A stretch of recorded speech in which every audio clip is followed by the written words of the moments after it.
Hi and welcome to LiteHawk. This video here is showing how to change slash replace the steering servo. So if you've seen the video, or I would suggest watching the video that we did showing how to change the speed controller, because we're kind of picking up where we left off with that video just to kind of speed things up and less time listening to me and more time having fun with your toys. So with our steering servo, we have already unplugged it from the receiver. If, for example, you know the receiver and speed controller is perfectly fine, which is that rectangular box over on the opposing side of the chassis, we can just unplug this wire here.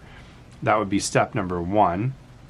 And then step number two, if we take a pair of pliers, we've got this connecting rod which connects to the steering, and we can just take this here and twist this and pop that off. So we've got the little dog bone there off, and now the servo is free to be released. To do so, we're just going to take this and flip it up on its side, and there's two little Phillips countersunk screws on the bottom, and we're just going to undo these.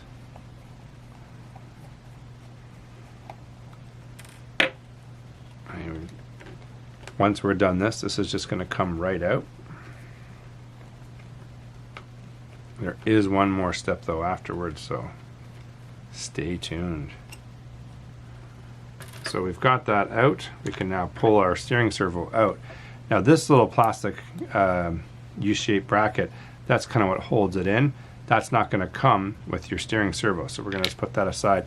Now here's your replacement piece. Now this little mechanism on the end is really important. It's called a servo saver. So if you're driving your car and hit a curb or an object and you're steering, all that energy is going to come from the wheels through the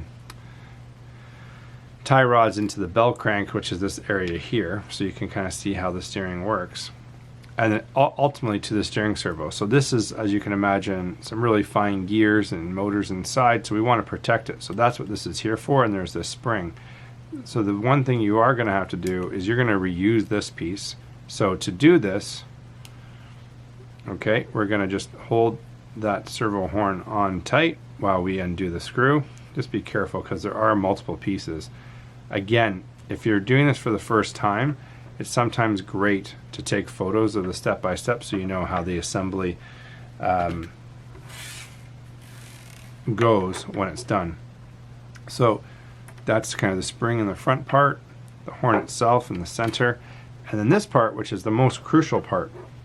And we get this question a lot, and you're going to see there's a little locking tab on the top. That's going to be, should be straight up and down. So you're going to want to put this on the steering wheel so it's as close to straight up and down as possible. Once you have it on, you can rotate this all the way to the left and the right. You should have, see how I've got more movement going to the right than I do the left? I want to kind of take this off and tweak it one more tooth, cog over.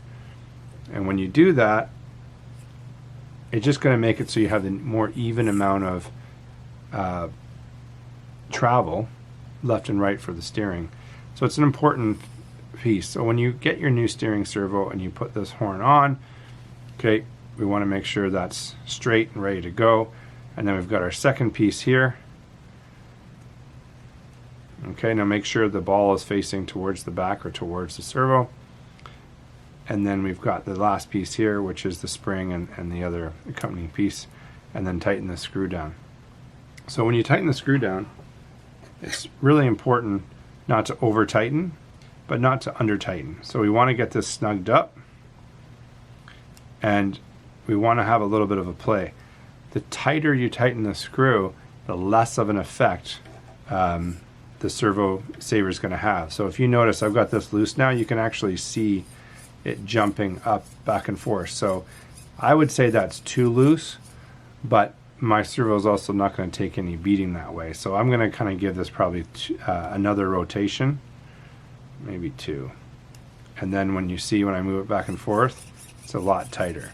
But we do not want to crush the spring all the way down. If we do, we've just any hits or punishment that the front wheel encounters is going to come right back through to the steering servo, and that's going to make you have to replace this more frequently. So I hope this video helps you understand, number one, how to replace the steering servo, what the servo saver does, and also the positioning of the horn on the steering servo before you put it back in, so you don't get this all reinstalled back in your car and find out that it only can turn left.